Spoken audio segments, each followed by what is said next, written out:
ప్రభు చెప్పి ఉన్నారు, మీరు సర్వలోకమునకు వెళ్ళి సర్వ సృష్టికి సువార్తను ప్రకటించుడి. నమ్మి బాప్తిసం పొందువారు రక్షింపబడుదురు, నమ్మని వానికి శిక్ష విధింపబడుతుందని ప్రభు చెప్పి ఉన్నారు. అవును ప్రియులరా, ప్రభు యొక్క మాట ప్రకారము దేవుని మాటలు అందించుట కొరకు ఈ ఎండ సమయంలో కూడా మీ మధ్యలోనికి రావటానికి ప్రభు కృప చూపి ఉన్నారు. అంతేకాదు, మీ గృహాలకు మరి మా బిడ్డలు కరపత్రికలు అందిస్తూ ఉన్నారు. దయచేసి తీసుకునండి, ఆ పత్రికలు చదవండి. దేవుని గురించి అనేకమైనటువంటి విషయాలు మీకు తెలియచేయబడతాయి. ప్రియులారా, కొద్ది నిమిషాలు ఈ మాటలు ఆలకించవలసిందిగా మనవి చేస్తూ ఉన్నాను.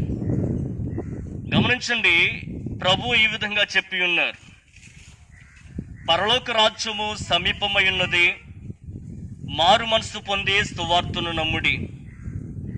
అవునండి, మనుషుని రాజ్యము అంతమవుచు ఉన్నదని, దేవుని రాజ్యము రానై ఉన్నదని యేసుక్రీస్తు వారు స్పష్టం చేశారు.